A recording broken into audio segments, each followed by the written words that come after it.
Hi, I'm Jeremy, and this is the third in my series in which I'm looking at the Spiel des Jahres winners, and that's the award for the German Game of the Year. And today it's my pleasure to present to you my absolute favorite Spiel des Jahres winner, and this is El Grande. And this I have the 10th anniversary edition. This game it won the Spiel des Jahres in 1996, so must have been published around 2006. And today it's published in an edition called the El Grande Big Box, but this is an exceptional game regardless of the version that you're going to get. It's essentially the definitive area majority game where players are going to be placing cubes onto a map, and that's divided into different regions in hopes of having the majority of cubes whenever a scoring round happens. The game plays between 2 to 5 players. It's really ideal with 4 or 5 players, I would say. And it's really been a game that's defined its genre. The game was designed by Wolfgang Kramer and Richard Ulrich, and it says ages 12 and up on the box. I suspect you could play with younger players. Probably, I would say 10 and up would be fine, easily. And the box says 90 minutes. That might be for experienced players, or if you're playing with a smaller group. For a first-time game with 4 or 5, maybe it would be more like 2 hours. But let me take a minute to show you how the game plays out, and then I'll come back and give you my thoughts on it. This is what the setup of El Grande might look like a few turns into the game. I've set it to round 3, and the setup of the game is pretty simple. Essentially, each player is going to take one of these cards at random, which will tell them a home territory, where they're going to place this large cube, which is called a Grande, and 2 small cubes, and these are called Caballeros. The Grande just indicates the home territory, and the Caballeros are going to be used to indicate control within a territory. So this will not count toward control, it's just a marker of a home territory. So every player will get a home territory, and then the king will get a starting region, and then after that players will begin. So El Grande is played over 9 rounds, and after every third round there's going to be a scoring. So it's just 1, 2, 3 scoring, 4, 5, 6 scoring, 7, 8, 9 scoring.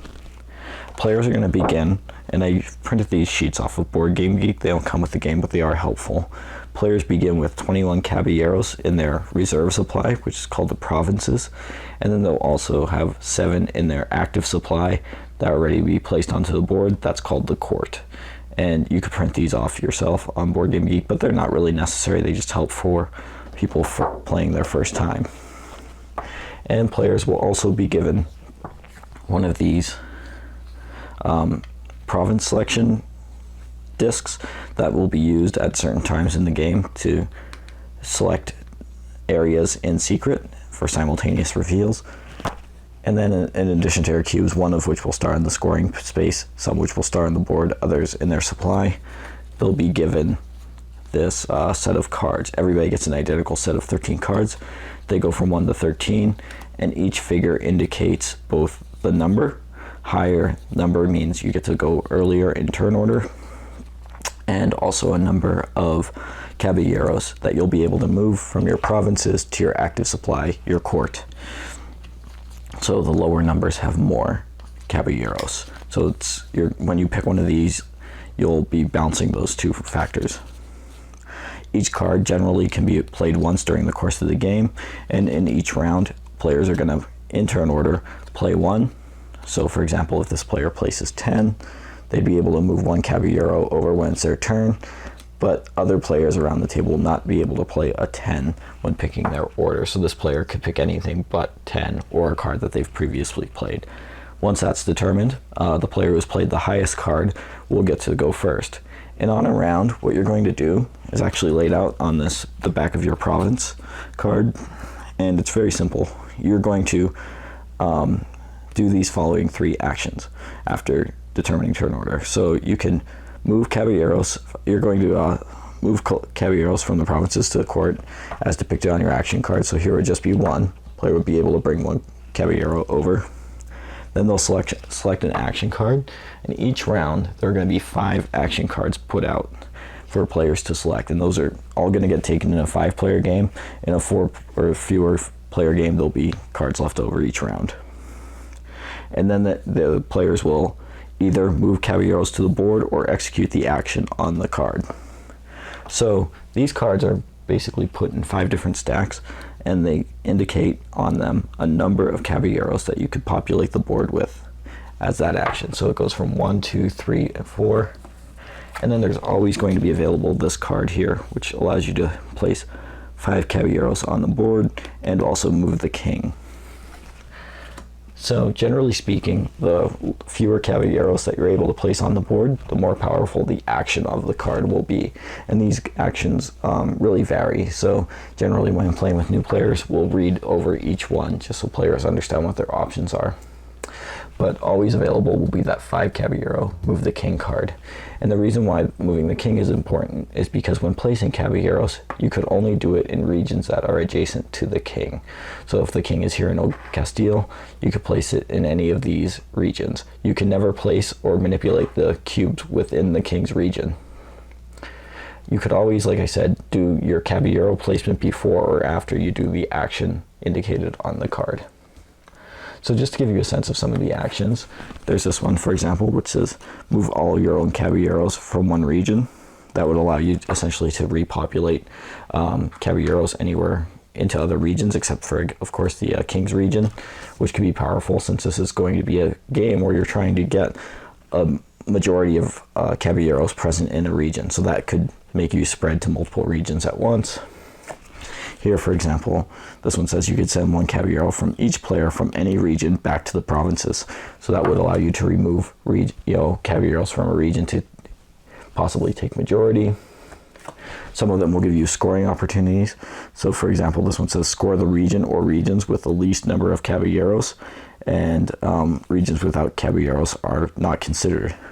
So something that's important is sometimes when you take these cards, you might choose that not to score or execute this action, which if you're not leading in that region that would score, you would choose not to do that. So sometimes you'll take these cards offensively to prevent another player from getting them. And here's another card, for example. This one, for example, lets you move a scoreboard. So each of these regions has on it a scoring chart. And in a 5-player game, you'll use this first, second, and third place for most cubes, second most cubes, and third most cubes. And that card would allow you to replace that. So for example, if I was the red player and I was leading in a region, I might want to put this down here to replace this scoring region. So you could see here, this one, it only has a first place of 5 points, but then no second or no third would be awarded. So doing that would reduce the number of points that I get, but it would probably prevent other players from moving into that region since I already have established a presence. Again, I wouldn't be able to do that in the king's region, but that's just an example of a move that you might make to do that. So you could always move those around with those cards. There's a lot of different other cards. Some of them are a little bit aggressive. So this one, for example, is not. It's just scoring all of the 4 regions. I think the aggressive ones are generally 2s. This one makes players either send caballeros from their court or from the board back to the provinces, so that could catch people off guard. This one's just score any region. This is a card that's interesting. It's a veto card, and on the round that you take this or the next round, you're going to have to, or you have the option to veto any special power, and you could even do that to interrupt an action midway through. So that could be very powerful if collected at the right time. Here, for example, this one is an example of an action card that would use this disc. And it says that your fellow players must each remove 2 of their own caballeros from any region and send them back to their provinces, decide secretly. So each player will simultaneously select a disc from here, reveal them all at once, and then remove 2 of their caballeros from the region that they selected. So those are just some examples of the different cards that are in the game. And like I said, it takes usually a game to get a sense of how those cards are going to interact with each other and play out over the course of the game. Something else that I should mention is when you're placing the caballeros, so again, they're always going to be able to place caballeros as depicted on the card, that number, plus any extras that you would be able to place if your action permitted it. You could, like I said, you could place them adjacent to the king. Then you could also alternatively place them into the Castillo. And whenever you do that, that's this large island over here. Whenever you do that, you simply announce how many you're putting in. So I would say 2. If the yellow then put in 1, they would say 1. And so on. So let's say brown had 3 in there. And those will remain in there until a scoring round.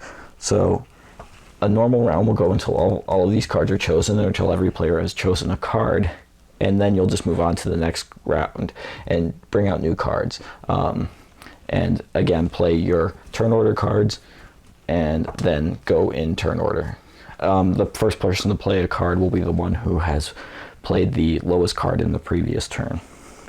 So, like I said, after every third round, there's going to be a scoring round. And the way that that plays out is actually listed on the board here in order. And so the first thing that happens is that every player, using that province disc, will select in secret a territory where they want all of the caballeros that they put into his castillo over the course of the previous 3 rounds to go. So players will select that. And then what will happen is you reveal, after the fact, the caballeros that are in there, and you'll score the castillo. So first, second, and third place would be awarded. So brown here would get 5 points, red would get 3 points, and yellow would get 1 point, as depicted on this little scoring chart.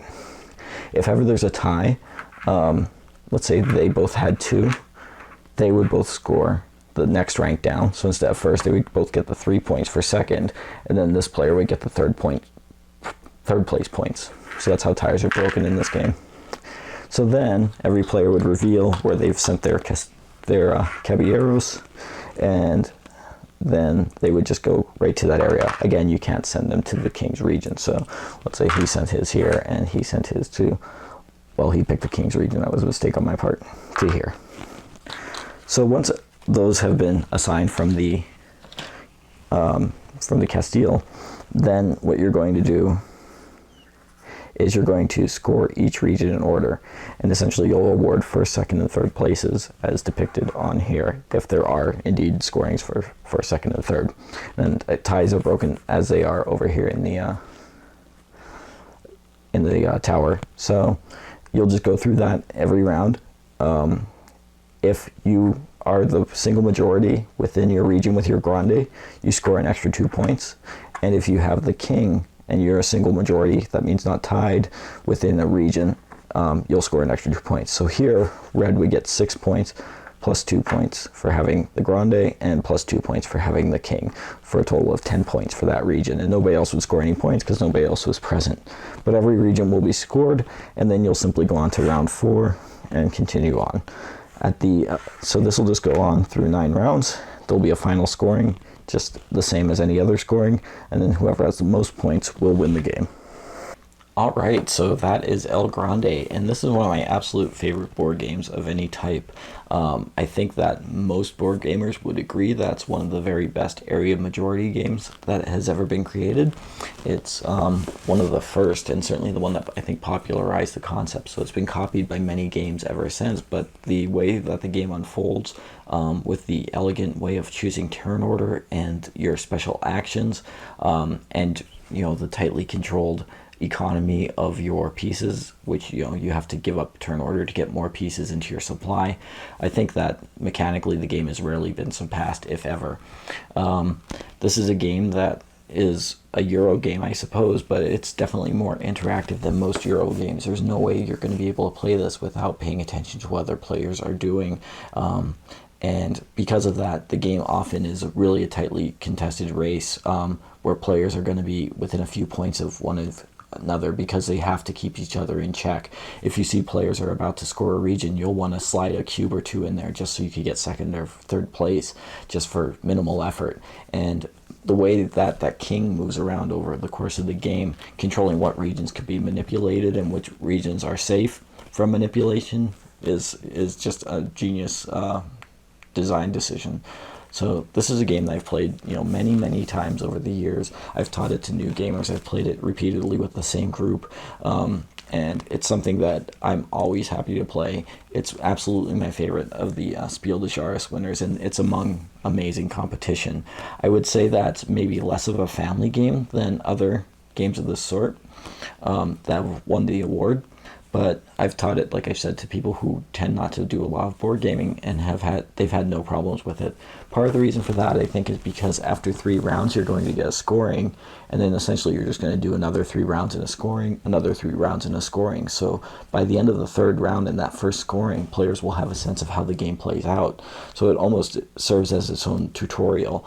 And these player sheets, which I printed out on Board Game Geek, I'm sure you can find those if you looked.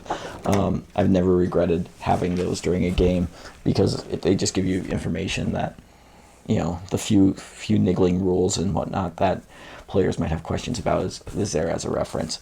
But this is a game that plays smoothly. Like I said, by the time players have gone through a third of the game, they'll have a real good sense of it. And certainly a second game with players, once they have a sense of what's in those decks of cards, is even better. And this is a game that rewards long-term play. Like most of the Spiel des Jahres winners, it does have some expansions. I tend not to play with them. They all come in the Decennial Edition and the Big Box Edition, I believe, but they aren't necessary to enjoy the game. And I think people vary on how successful they are. But as a base game, it's something that I've found to be endlessly replayable because it's so interactive. It's less about what's in the box than about who you're playing with. Ultimately, I think that this is a complete masterpiece of game design, something that I absolutely love. It's filled with tension. Just although you could keep count of how many people are getting dropped into that Castillo, that moment of the big reveal, since you're tracking so much information in this game, is always a bit of a nail biter, and that's always fun. And just watching, cards come out that swing the game one way or another. It's just an exciting game through and through. One of my absolute favorites, and that is El Grande.